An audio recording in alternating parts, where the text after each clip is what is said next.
like that. Hello, everyone. I told you I'm going live. I was in the middle of talking. Okay, Why would you but go live while I'm talking? I told you I'm going live because you stopped. So then I went. And now you're like, oh, and that other shelf. I was still mid-sentence. And it's fine. You had paused. Welcome, That's everyone. called conversationing. I know, but whatever. I asked just about do this that show. one thing, just and you started going on a whole. No, because my whole conversation was about that one thing. We're reorganizing our movie room because we're about to reorganize this relationship. Everything is in disarray. Our table here is all these people have fallen over. What's his name's horse is still weird on a weird leg.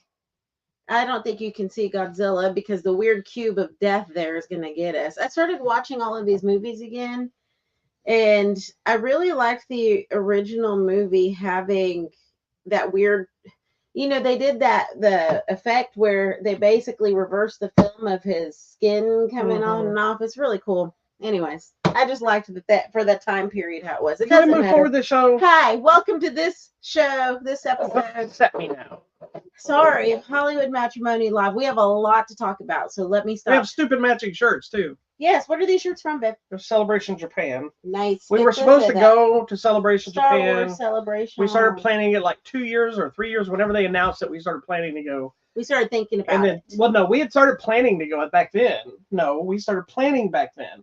Then multiple circumstances changed, so then we didn't think we were going to go. They were like, no, we can go. So we started trying to plan it again. Then we did. Then we finally decided we weren't going.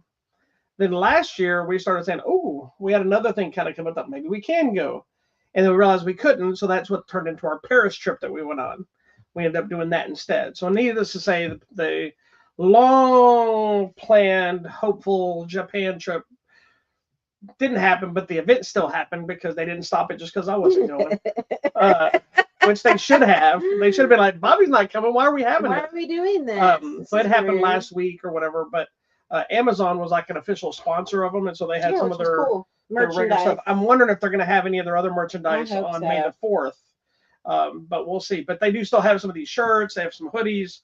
They have some like Stanley cups and a couple other things. They're all more than just the standard logo. So they don't have any exclusive stuff, but they do have like a Cal Kestis figure that was announced. There was a Ronin figure from Star Wars Visions that I did pick up, but it was on their site and then came off their site. But then I got it through Hasbro Plus, which was an exclusive to Celebration Japan. But then they did a mass market U.S. version of the same figure, so was able to get the U.S. version. Yeah, I'll drop a link in the chat. There is a special like Star Wars Celebration store on Amazon. Yeah. So anyway, that's why we got this. So this is our false attempt to say, look, we went to Star Wars Japan. It's pretty cool. We didn't. I promise. I told you. I now promise we will go to every celebration. I wasn't upset with you. We had a choice. We could either live in this house or we could save money for Japan.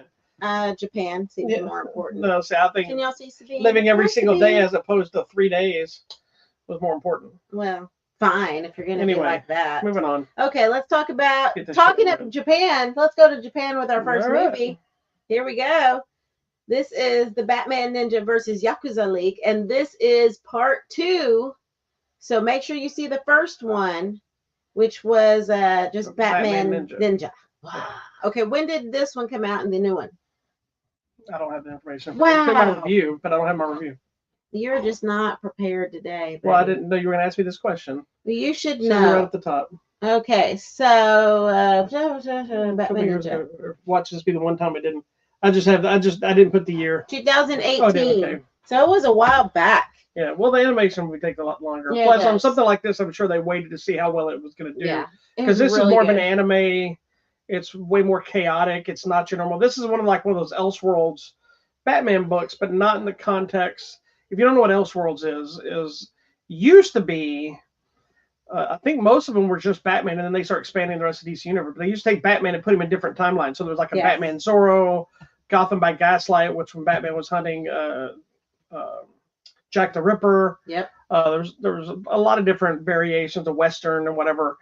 This one is kind of that, but it's actually one of the continuity stories of Batman getting thrown back into feudal Japan, and the Bat family was there. And, the entire family. Yeah, and the Joker was there too, and he kind of became a shogun or something, an emperor or whatever you want to call him. Yeah. And so Batman had to take him on.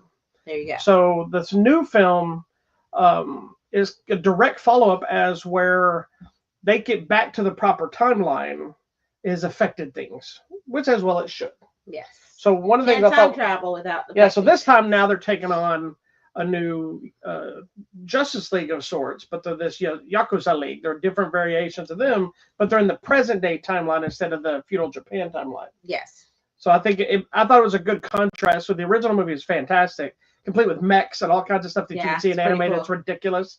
No, cool. But I liked this one didn't just repeat the feudal Japan side. It kept the tone and the vibe, but now brought all that crap to the present day. Alternate reality has been created. So I know you were hit and miss initially with even wanting to watch Batman Ninja because you don't usually a big anime fan. Correct. Although now she's obsessed with some anime show. But I watched one show. I know, I said a show. I'm not obsessed. I haven't even watched it. You were all when it was all you watched it till you finished it. No, I know, but like the new season came, I haven't even watched well when you first watched it, you watched it every day until you finished it. So don't act like you weren't. Anyway, so what did you think of the this new one? I really liked it, and I thought it was really cute to me how they did the very Japanese thing where. Did you say cute? Yes, to me it's cute. I'm gonna tell you why. Okay. When the characters show up and their name shows up, it's like the big screen shows their whole character and the whole thing. It's cool. It's awesome, and I love Wonder Woman. And I like this version of Wonder Woman. This is a great costume to do, by the way. So yeah, you have everyone there, and they're like, wait, this is the Flash, but in this he's called something else in Japanese, and so it's just very cool. And I think one of the things I appreciate about the first one and also this one is, like I stayed through the credits of both, it's an all Japanese team that does it, of animators and writers and the voiceover people and everything.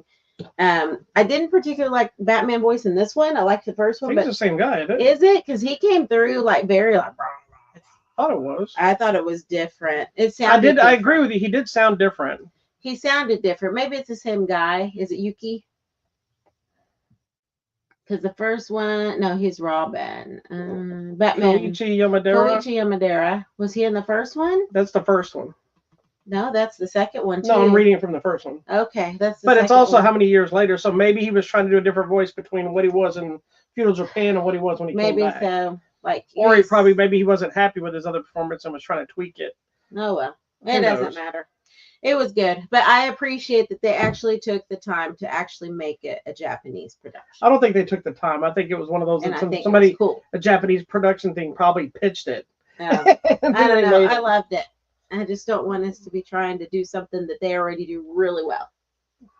Well, that is all. They do more for animation anyways. Oh, okay. Well, thank you. We thank you.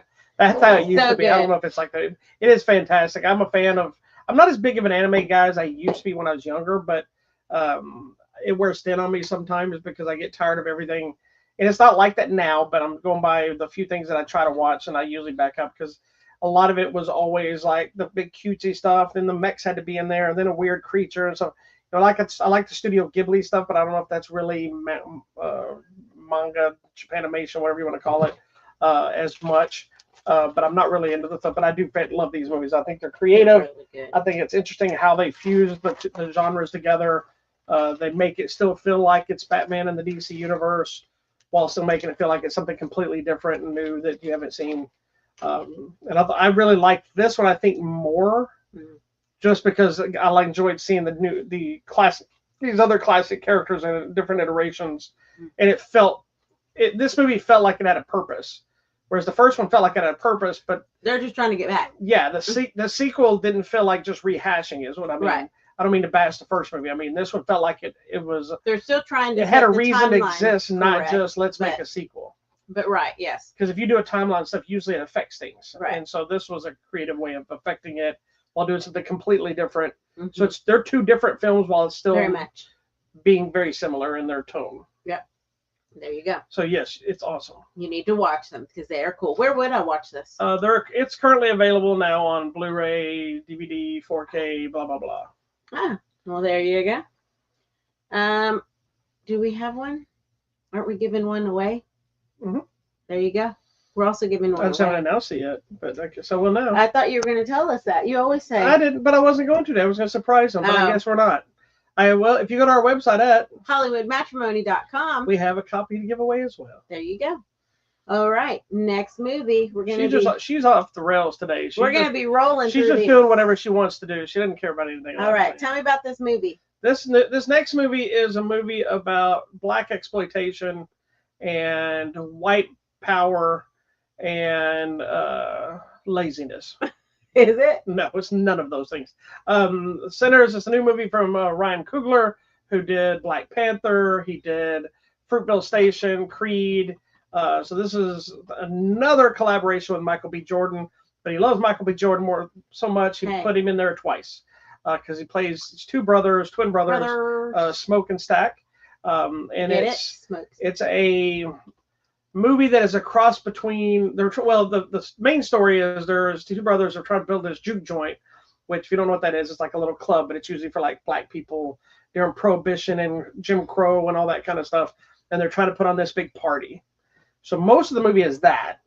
And then you have some supernatural elements and issues that come into play in the last act and sprinkled out throughout as it builds up to that. But it's a movie that's kind of a cross of From Dusk Till Dawn meets Crossroads, not the Britney Spears one. No, Crossroads is a guitar movie. That's what I kind of threw in there. Yeah, because is it like selling your soul to the devil? It's got that to play your music. If you watch the Crossroads of Britney Spears, it's like you sold your soul to the devil. I like that. Those movie. two slapped into the Jim Crow Prohibition era and kind of a musical. There's so many layers to this movie. Yeah. And let me tell you, this movie is fantastic. This is the best movie ever. I don't know if it's the best movie ever. Right now, so far, it is one of the best movies this year so far. It is one of the best. And I'm going to tell you, to me, the best thing about this movie, well, it's in my genre of things that I love, but the music and the storytelling with the music, like the music is its own character in this. Yeah. Because it's very much that Crossroads thing where I think it's in the trailer where the preacher tells the kid that sometimes music can like open your soul up and call in things that you didn't know you were calling into. Good and bad. Good and bad. But on the musician side, the young kid is just feeling kind of the music and the soul of the ancestors. And so through this, they mix in tribal music from Africa, from here, Native Americans. There's some rock music. There's some jazz.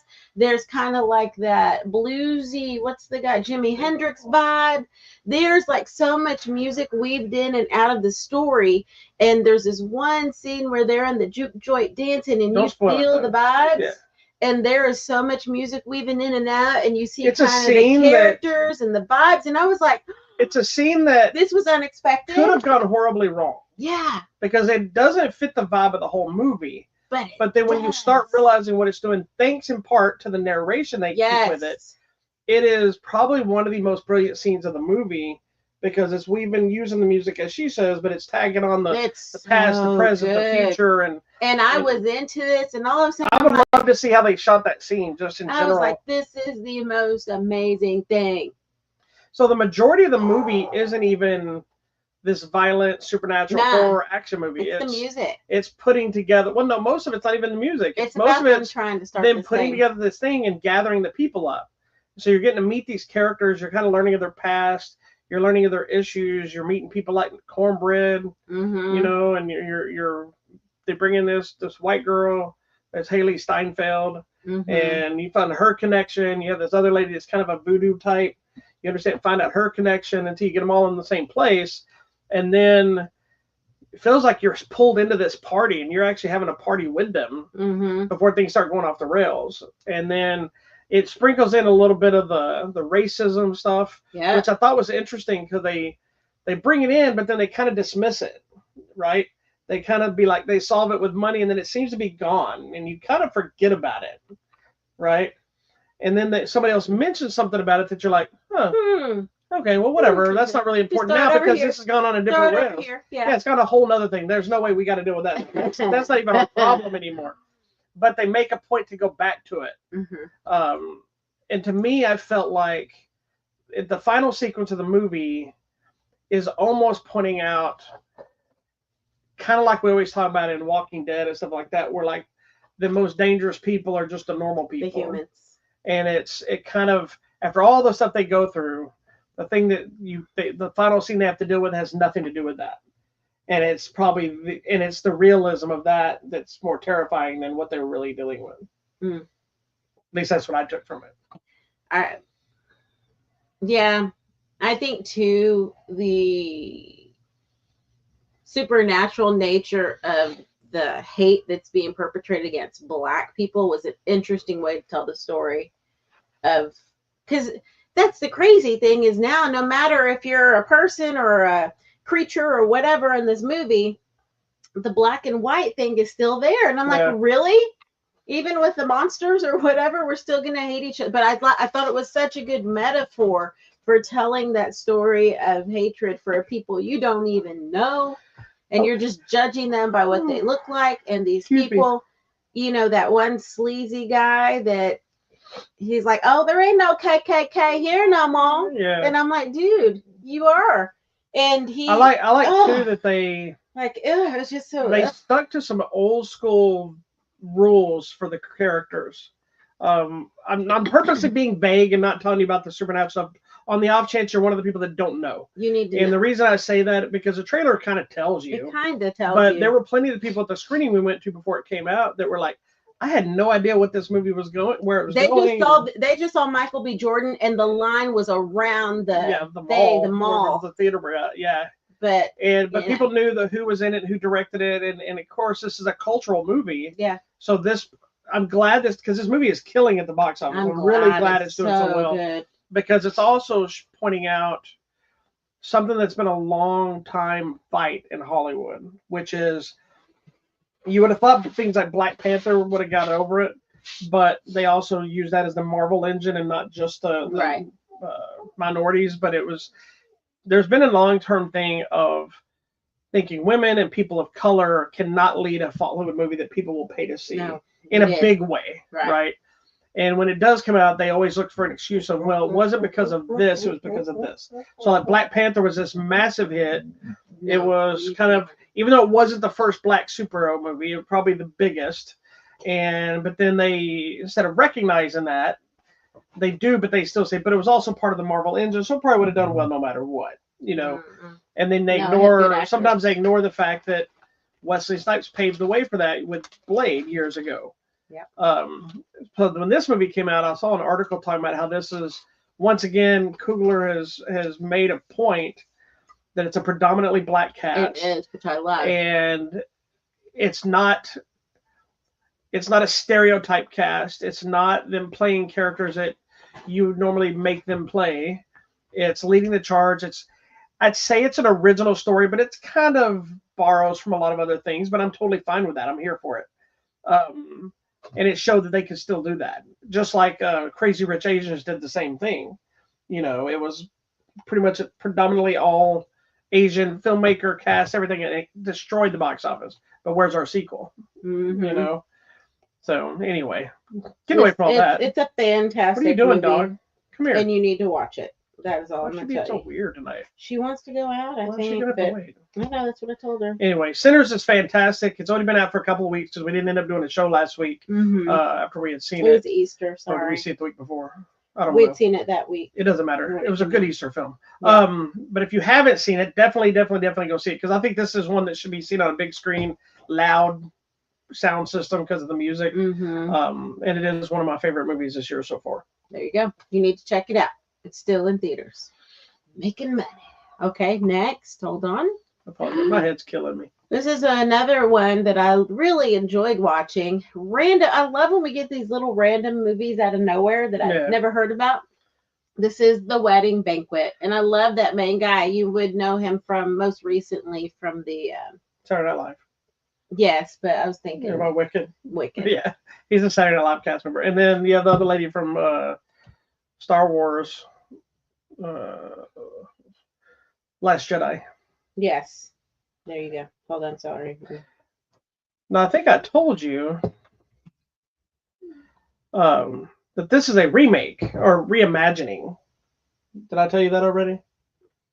No. Oh, this is a reimagining of a movie by Ang Lee from the 90s, I believe it is. The story is slightly different, but it is the same idea of basically the premise in this movie is it's two gay couples, a male couple and a female couple, who are all friends, and they kind of hang out, and there's some dysfunctional relationship stuff happening, and one of the guys is being, I guess, his green card revoked or whatever it was. Is that right? It ran out. Yeah.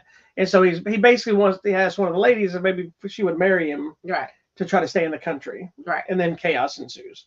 Because now they're trying to plan the wedding, but then the mothers, and one's super traditional, one's judgmental, and they're dealing with all that kind of stuff, and it's back and forth. Then their own relationships are dealing with, why are you going to marry my girlfriend and or my boyfriend? And so there's some people trying to have a baby. And there's so many layers to the thing. There's chaos. Despite it being cultural stuff with the Asian stuff, it's not about any of the Asian stuff whatsoever, which I loved.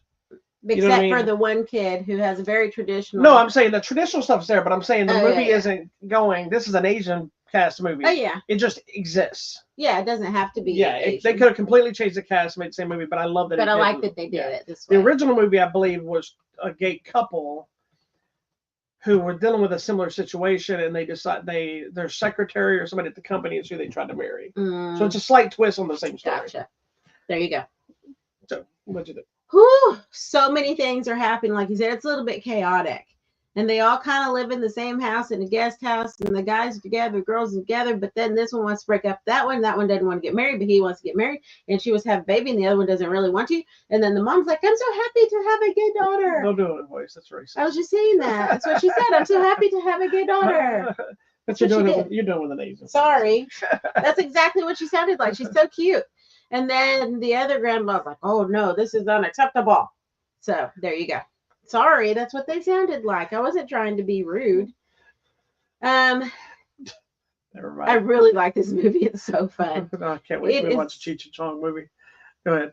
Hey, they have a new movie out. I know. I saw that. So anyways, I'll do all the voices. I'm sorry. It's my cultural appropriation. Fine. I'm brown. I'm not that a white doesn't person. Change that. Just because you're brown doesn't mean you can't appropriate a culture. No, I'm not being rude to it. I loved it. I'm just saying, just because you're of an ethnic race doesn't mean you can't still be appropriating culture or be racist. Sorry, I wasn't trying to be Don't racist. Put all that on the white people. That's white people. It's not just white people. I see all y'all. Anyways, I think what I love most Bruce Leroy was appropriating culture. I think what I love most about this movie is beyond all of that and the chaos and the multi-layers of story that are happening, is it's really about a family, and it's the family that you choose. It's these best friends that are going to be probably, be careful, Sabine. She's pulling the camera. They're going to be like together forever, and it's about family and me. And I've always thought family are the people that you choose, not necessarily who you're born to. Yes, obviously, technically, that's your family, but you didn't choose that. So your friends, the people you choose to surround yourself, that's what true family and true love is about, and that's what this movie really is. Well, I was unexpectedly surprised about this movie because the trailer I saw that made me want to see this movie made it feel more slapsticky comedy. Mm-hmm. Not like stupid comedy, but like romantic comedy level. And while that is here, this is really more of a drama than it is. It is. Oh my gosh. It's some heavy stuff because like there's a scene in the movie where they're trying to, before anybody knows about the gayness, I think it was the green card people or whatever coming over to the wedding, and so they're trying to de-gay the house. Oh my gosh! And so they're running around and they're like, "Why is everything in this house so gay?" And it's like, I'm like, that was hilarious. Yeah. And so my mind immediately, I guess, assumed that's what this movie was going to be, not a gay thing, but there was going to be more funny like that. There's a few of those elements in there, but most often it's really just a kind of a heavy emotional drama. Like you said, dealing with culture, dealing with sexuality, dealing with relationships, dealing with trust, communication, lack of communication. There's a lot of that. It's one of those, and I think that's kind of the funny formulas where like somebody told somebody but didn't tell the other, and like, oh, sorry. It's one of those, but I really. It is, and I also like there's an element with, I'm not gonna say who, but with one of the grandmothers, who has a way more understanding vibe than you would ever expect. Mm-hmm. But it's not one of those where she has a change of heart.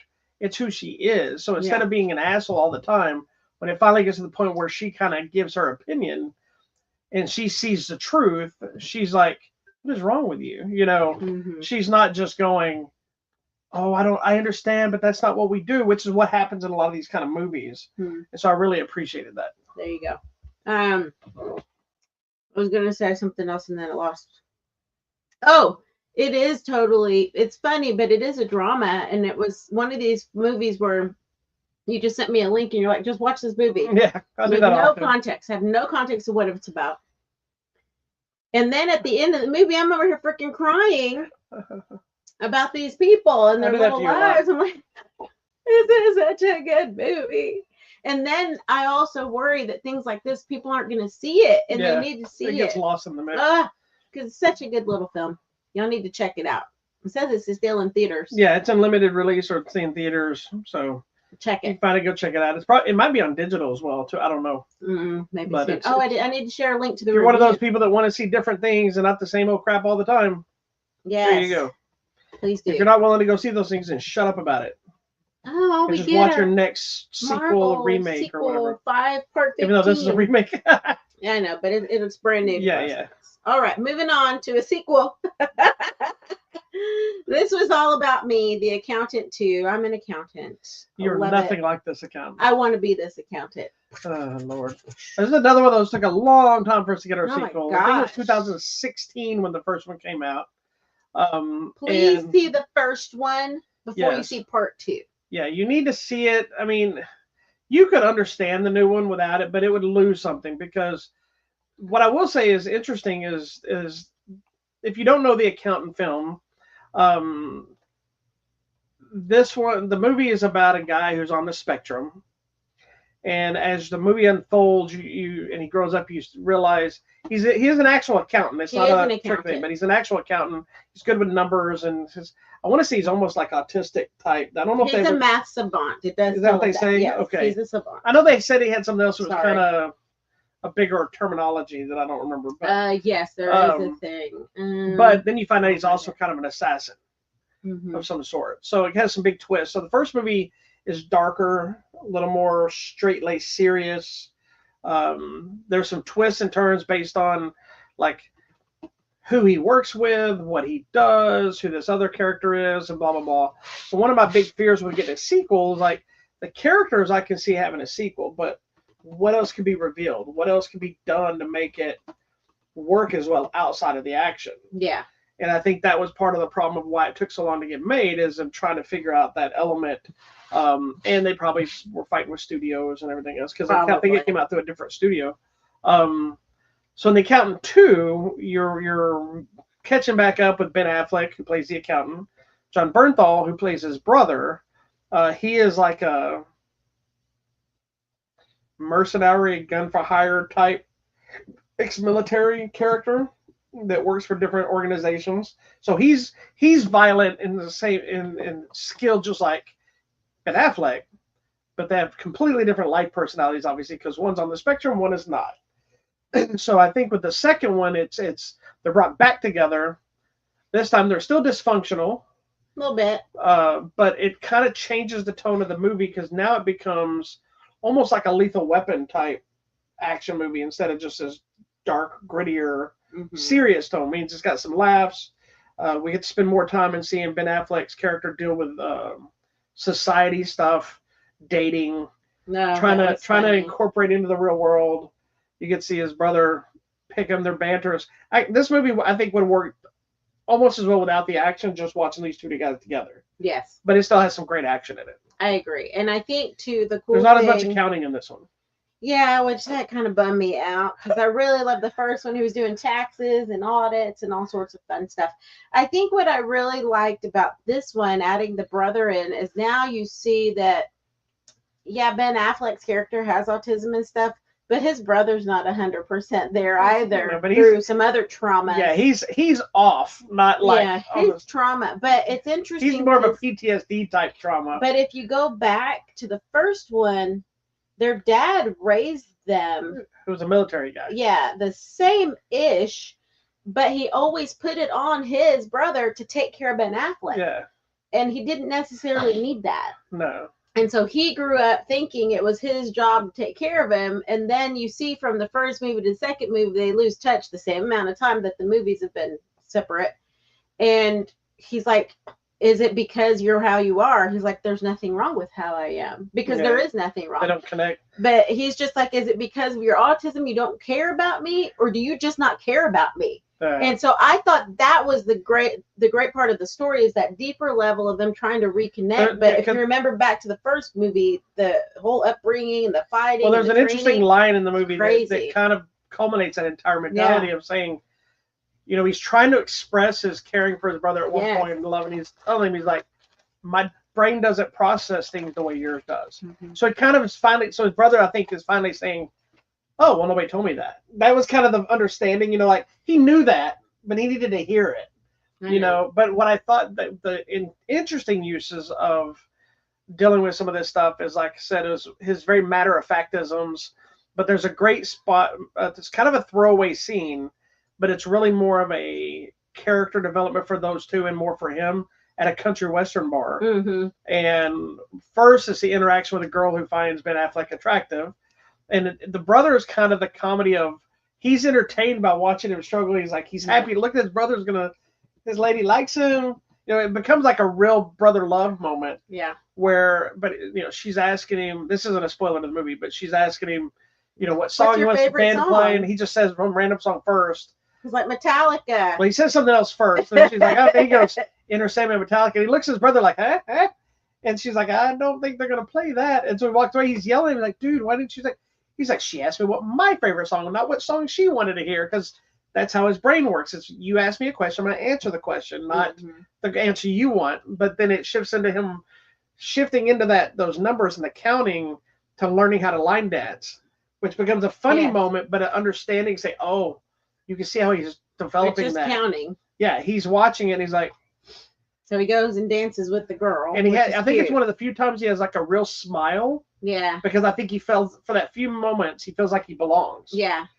And then he kind of loses it, and then they go back to their normal thing. But, and I love too, there's a fight scene there that they don't show you, which I thought was genius. Yes, I loved it. It's really more the old school of the fight starts and somebody flies out the window, because it was all about their bond, not about the action at that moment. Yeah. It wasn't even about that. And then at the end, he's like, got the girl's number. Yeah. He's like, now if he ever calls her, we don't know yet. But that'll be part 3. That would be interesting if they ever brought her in if they do the third one. It's doing really well right now. So that's good. I'm happy. It doesn't matter. Okay. So super cool. They're both good at action. There you go. The action sequences. It's really good. I think it's more, to me, it felt like there's more shootout gun stuff this time instead of fighting. But there is still hand-to-hand fight stuff. Yeah. And it's all well executed. And I love Ben Affleck in his khakis and his... Yeah, he's always dressed like an old dad. But he's trying to be... he's dressed like an accountant, like a nerdy accountant, you would say. Yeah, he has to be comfortable. Bernthal's kind of cool looking. He's in his very... he's always cool practical looking, shoes, his practical shirt. He's always cool, man. The only thing that's a little out there is you get a little more in-depth look at the organization that helps Ben Affleck work. Yeah. And while I thought it was clever choice, it's a little like, you know, you have to throw some disbelief out the window to buy into some of that. Mm-hmm. But it's still creating a world, which I thought was clever. Yes. Trying to do something new. Yeah. That's probably the big twist of the whole movie. Now we find out more from part 1. Yeah, we thought part 1 you just hear the voice on the TV and on the phone, and then they reveal who the voice is. Right. This one you get to see that functioning. Yeah. So I thought that was clever. Pretty cool. Anyway, Count 2 is still in the theaters. It's doing well. It was number 1. No, Sinners was number 1. I think that's still this week. But the Count 2 was number 2. Followed, I think, by third was Star Wars: Revenge of the Sith. What? You said it was packed today. Yeah, right? They re-released for the 20th anniversary Revenge of the Sith. I just went and saw it again today with my son, who we watched it 20 years ago in the theaters as well when he was a kid. And funny, I don't know if I told you this, but funny, my son calls me. He's like 28 now, obviously. And he's like, hey, did you see they're going to re-release this before about a month ago? They're re-releasing Revenge of the Sith. I said, yeah, let's go. I'm planning to go see it. And he goes, yeah, I was going to see if you wanted to go see it. And he goes, you paid last time. I'll pay this time. Aww. That's so cute. He didn't. No, he didn't pay for it. Well, no, because we have. No, I used stubs and bought these things, but he did buy me snacks. Oh, that's the only bummer out thing is the theater we went to today. They were already sold out of the cups and all the other stuff. So you didn't get your weird Vader head. I was just gonna get the cup, but they didn't have any of it. They were sold out all of it. All they had was a popcorn bucket that was the Airstream from Accountant 2. I would take that. That's funny. So anyway, it's in theaters. Check it out. All right. Next, we're going kind of quick. I love it. I've told you when we get random movies, this is another one where you're like, I sent you a link, watch this movie, and I had no idea what it was. Now, this one is a little more random. You're like, it's the guy from Veronica Mars. It's like, okay. And here's the thing about this movie. This movie's called The Salamander King. Yes. It was playing at the Dallas Independent Film Festival this past week. It does not have a distributor yet. So you can't see this yet. But we can talk about it. I've already posted a review. And they didn't even have a poster to send me. No, they didn't have anything. I had to go find this image and put the title.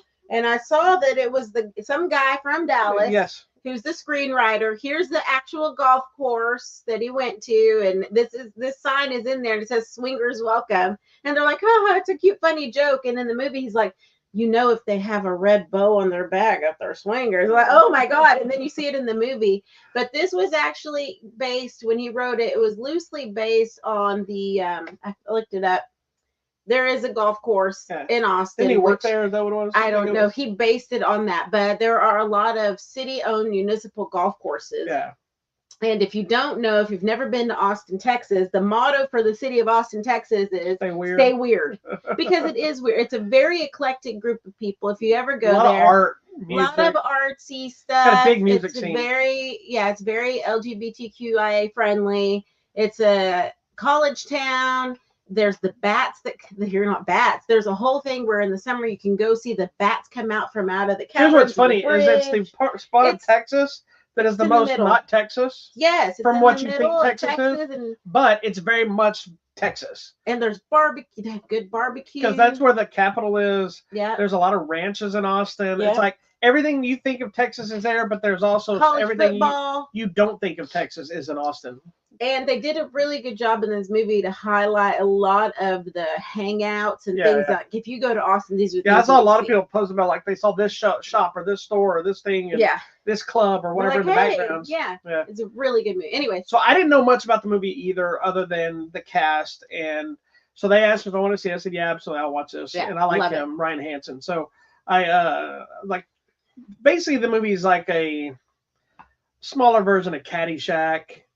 It's got the same vibe of every 80s movie where it's some sort of a club or a golf course in this case, or a public dance hall or something with a band of misfits that have to rise up to somehow save it. Yeah, that's basically what this is. And why is this showing weird things on the screen? I don't know, but stop doing that. I'm sorry. Just stop doing weird things. I'm sorry. Stop clicking on things. It's a problem. You're always clicking on something. Because I'm having to look things up. There's nothing to look up right now. You know what? You need to leave me alone. You need to stop messing up our show. Domestic violence. Well, since I've already been accused. But no, it's you better not. I'm not going to jail for something I didn't do. I will hit you back, boo. Well, then I'll call domestic violence. I'll fall down because nowadays they have to hear me. You need to lie down. Lie down. Come on. I'll call Terry Crews.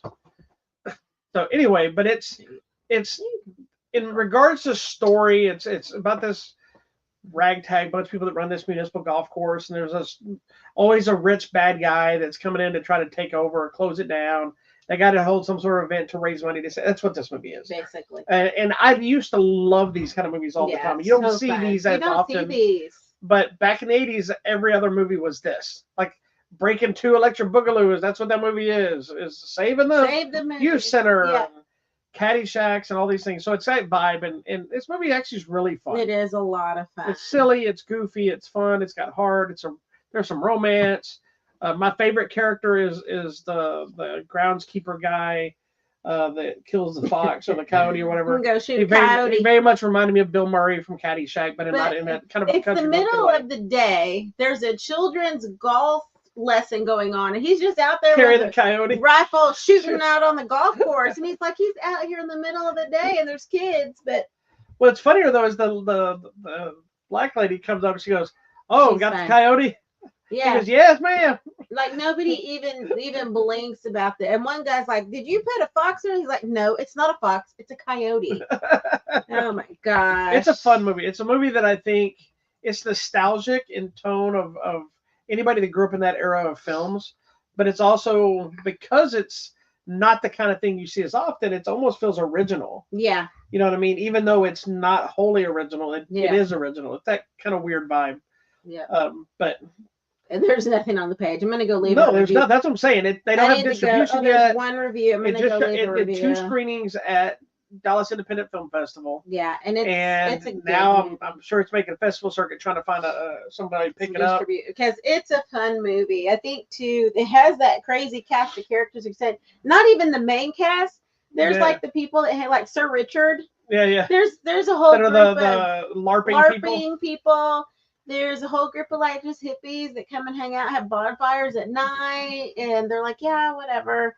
You know, it's one of those hangout type places that you just don't want to see go away. Yeah. And yeah, they're not making money and they're not charging prices and all. But they're changing lives. But they're making a place for people to feel welcome. That's what it's about. It's a good movie. That's what like I said. It's just a well made movie that's funny. It's got an eclectic group of characters, a lot of nationalities, and none of that matters. It's just who these characters are. And his best friends work at the like the sex shop. Yeah. Yeah, there's like one whole argument or whatever, and they're holding a dildo and swinging around. Like I like when he like goes to cross the line. If you're gonna help me, he's rubbing the dildo across the floor. Like, this is a line in the sand moment. So crazy, but it's a good movie. It's a good movie. So hopefully, be on the lookout. I can't tell you when it's going to come out past this. Please go. If you do film festivals and you happen to run across it, it's worth checking out. When it does get a bigger release, obviously we'll announce it. About it because I will help push this movie. However, because one, it's local to our state. Yeah. And two, it deserves to be seen. Keep Austin weird. So the Salamander King is out there somewhere. Check it out. We will see it someday again. All right, one more. Let's talk about the Netflix movie of the week. Tell me about it. I've been excited for this, and I saw people doing reaction videos to it. I thought they were reacting. I watched one reaction video because I thought they were reacting to the trailer. Ah. So I'm sitting there watching and like, I've been waiting to see the trailer. I hadn't sat down and watched it. Yeah. And I'm like, this is just going. I glanced down and realized the reaction was like an hour and a half long. I'm like, they're watching the whole movie. I'm like, where's this movie at? I was like, oh, they must have got a copy of it. So I'm looking up and I'm like, oh crap, this movie's on Netflix already? Yeah. And so it's a movie called Havoc with Tom Hardy and Timothy Olyphant and Forrest Whitaker. It's directed by Gareth Evans, who is known for the Raid films. So that's why I was always excited to see it, because I knew Tom Hardy and Gareth Evans had teamed up. And so I was like, even if the movie's not great, it's going to have some good action, and we know that. Yeah, we like Tom Hardy. You really I love Tom Hardy. Yeah, he's a vibe. My only issue with him... You think he looks dirty? His teeth? His teeth. Well, he's English. Or whatever he is. And I think he looks dirty. Timothy Olyphant is looking quite handsome as he's gotten older, by the way. He looks nice with some little salt and pepper hair. Salt and pepper hair. He does. And I love seeing Forrest Whitaker because we don't get a lot of him Tom Hardy's English. In film anymore, because I think Forrest Whitaker's just doing behind the scenes. No, Forrest Whitaker's in stuff all the time. He's done a few TV series too. Nothing I watch. Then I love he's on Andor. Oh. Because he's in the Star Wars universe. That's been a while. I haven't seen It's a new season. I haven't seen the new one yet. Oh. Spoiler. Thanks a lot. I didn't say he's been in the season yet, but he's in the trailer for the new season. Well, anyways, that's all. I do like Tom Hardy, though. Anywho, he's a cop. He has a TV series called The Godfather of Harlem. Yes, I've heard of it. That's been going for 34 episodes. Okay, so Tom Hardy's a cop. All these people he's in the King of Kings, that animated. Oh, I want to see that. People say it's really good. And then there's a group of good cops and there's a group of bad cops. And you don't really know who's who. But even all the good cops are bad cops. And then there's 2 rival Yakuza families. And there's a drug deal gone bad. And there's some teenagers on the run. That's all you need to know. It is chaos. It's interesting. It's Havoc. It's gritty. It's kind of dirty. It is. It's very gray. It's a crime thriller. Nasty. But then it's got a noir feel to it. But then it's wrapped into this just badass action movie. It was. And I personally, some people aren't going to like it, but I love the amount of blood splatter. Oh, yeah. It goes all in. It does fall into the trope which I love because it's iconic for like the 80s and 90s where guns don't run out of bullets. Yeah. But they did a couple of times where they finally make them run out. But like there's a scene with a shotgun that, you know, even if it's a riot shotgun, it holds what, 5-6 shots. Rounds maybe? They blast. Then it runs out when you need it the most. So it's what's his name with the strip. Yeah, but like, so there's a different, like some standard shotguns only hold 3 shells. I thought it was 2, but what? Well, it depends. Okay. And then there's a riot shotgun, something I think will hold like 5 or 6. I don't correct me if I'm wrong. I could be wrong. It's been not rifle shotgun people. But and then you have the shotguns you can get that have the actual cartridges. They have the round cartridges, the automatic shotguns. Yeah. Those obviously a little more. Anyway, but it don't matter. It's like it's so fun to watch the action that does happen because there's some action early in the movie. Then it's kind of gone for a while, and then it kind of comes back. There's this really chaotic car chase sequence that's fantastic. And it's hard to tell on how much is practical, how much is CGI, if the film is just being sped up. Like, you know, there's some enhancements with CGI, and it's fine. But it had almost like a Sin City look to it. That's what I was trying to think. What is this? It reminds me of Sin City. Yeah, because and there's some scenes where like the cars are whoosh, and the background's like whoosh. Yeah, it's so like wow, it's like the way they shot it. It's like really interesting. You're not just following cars. Like you're like, I was worried about this movie was stressing you out. It was a little bit, and at one point I did look away for a long time because I was like, I can't. During the car chase or during some of the fighting too, because there was a thing where we're going like this, and then it goes. Oh. And then what's here? And you know, sometimes that gets my eyeballs all weird. Whether you like the rest of them or not, the final act of this movie is worth the whole movie. Yeah, I was like, are they fighting with bayonets? Because he's poking somebody. I'm like, it's a harpoon, and then there's this. They're fighting. They're in a cabin, and they're in a fishing cabin. It's a full-on shootout and fight scenes, and there's meat hooks and harpoons and knives. My favorite is they throw some guy, and this cabin's all rotten up, and he falls through the floor.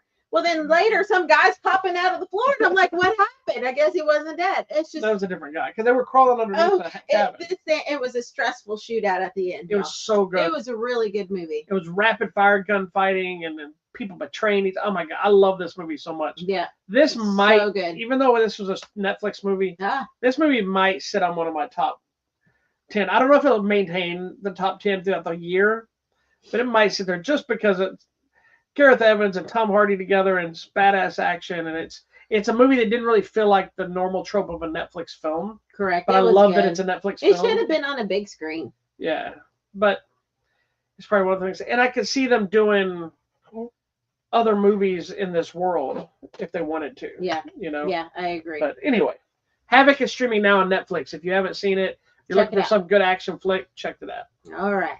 I just wish Tom Hardy would stop hunching over. I wish he needs to stand up a little straighter. Well, I don't know. But that's just kind of how his vibe is. That might not be. And I don't think he used to walk like that. I wonder because he had to act like that for Venom for so long. If now he's kind of walking that way. Because he was kind of had that hunch in Venom.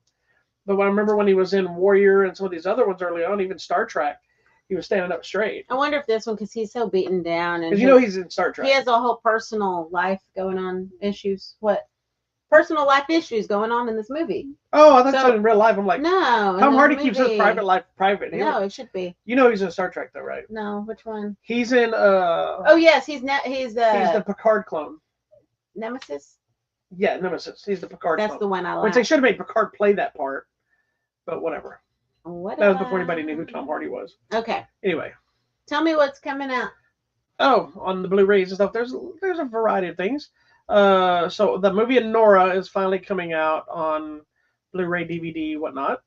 Then a lot of it's re-release stuff of getting like 4K releases and whatnot. So you have the Outlaw Josie Wells is getting the 4K treatment. The Pale Rider's getting the 4K treatment. Dirty Harry's getting a 4K treatment. Lethal Weapon, Time Cop, Stripes, Gandhi, they're all getting the 4K treatment.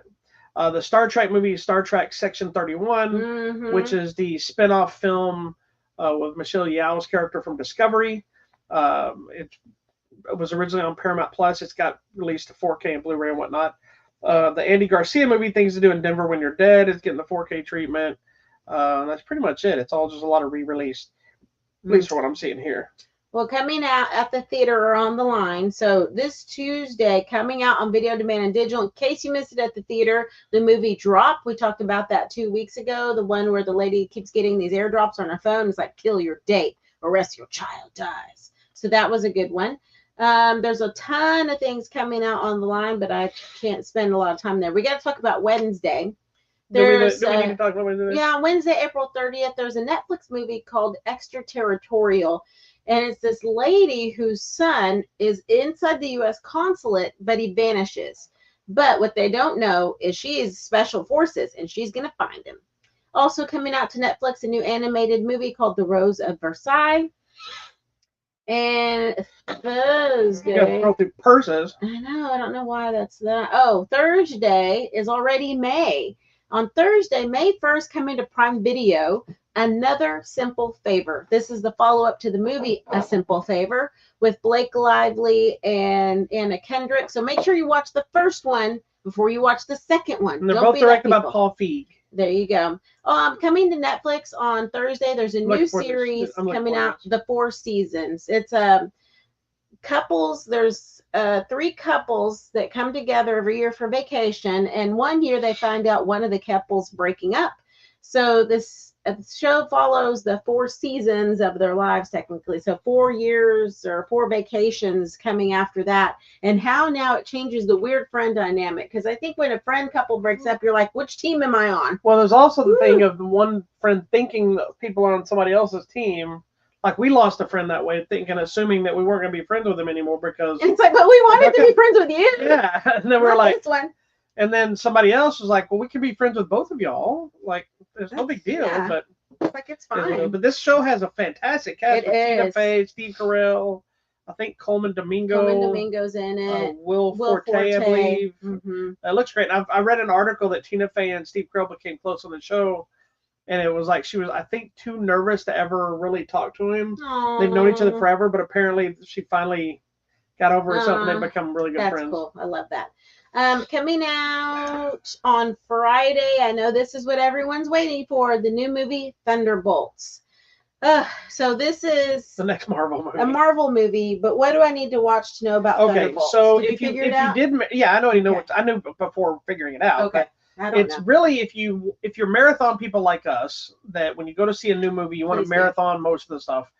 Pretty much anything and everything you watched to go see Captain America, Brave New World, you need that stuff with the addition of Ant-Man and the Wasp and maybe Hawkeye. Okay. But the reality of it is, if you're going just movie-wise and not TV shows, but you kind of can't, you need Falcon Winter Soldier.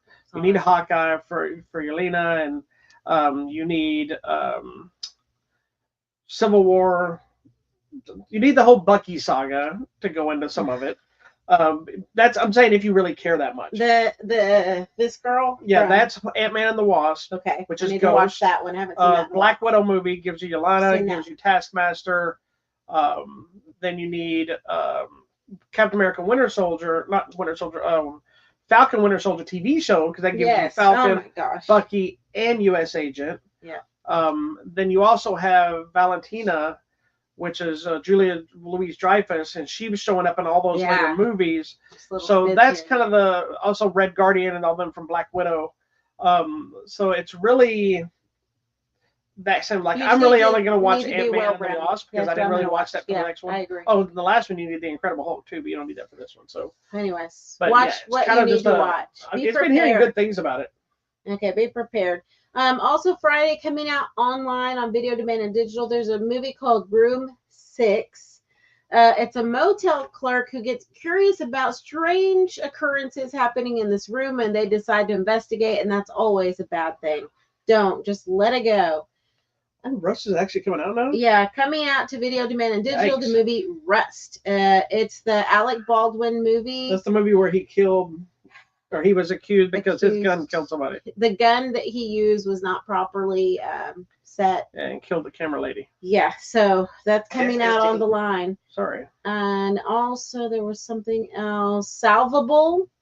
It's a battered boxer beyond his time, and his relationships are on the ropes. Get it? On the ropes. I have that next one, so go ahead and talk about this one. Yeah. The Surfer, psychological thriller. Oh, Nicolas Cage. Childhood surf with his son. Uh-oh, man returns. Okay. It doesn't matter if it's Nicolas Cage. We're watching it. It doesn't matter anything. Also on Video Demand Digital, Off the Record, a singer-songwriter, and the dark turn in their life. Video Demand Digital, I'm beginning to see the light. He loses his family, and then he becomes a lighthouse keeper. That's interesting. And I think that's it.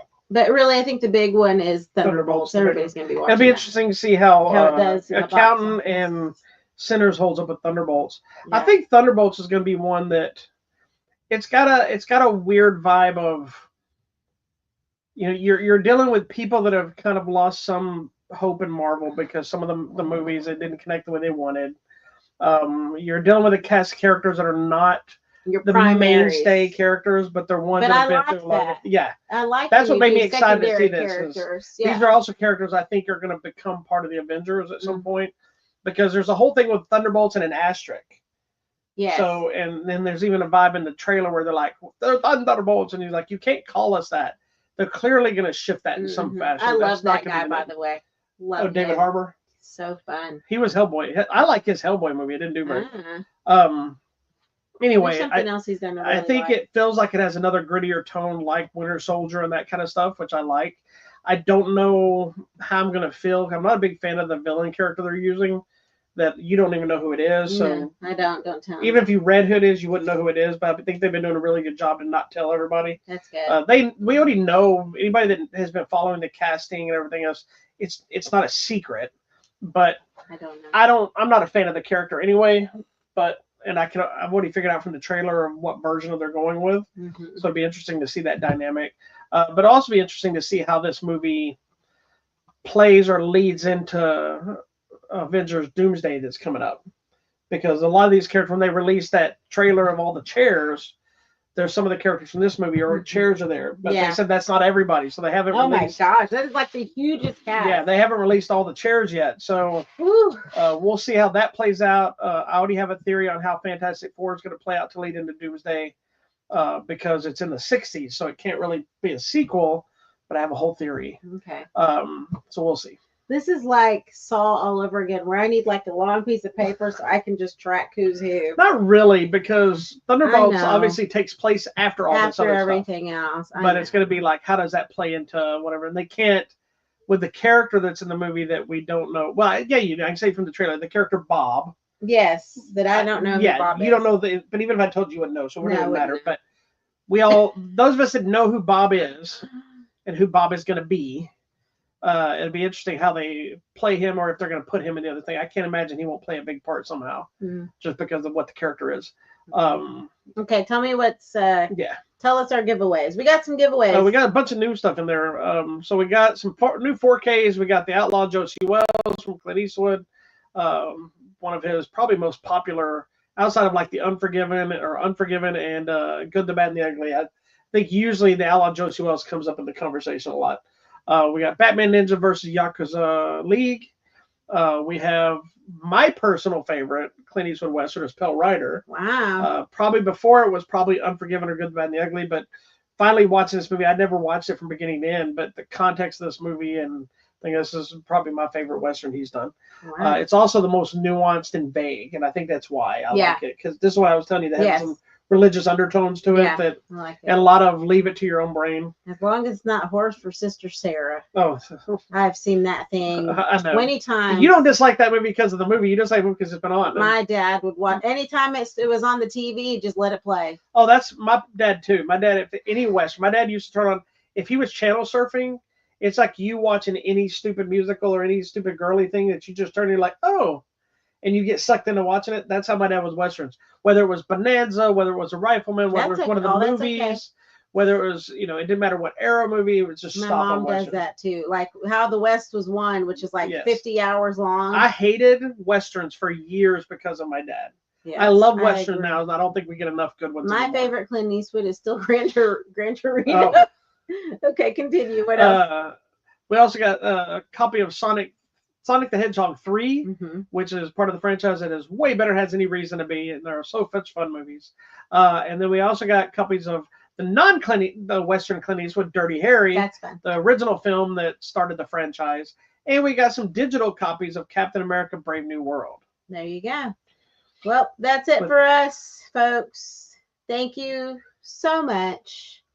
We bid you adieu. Peace out, dog.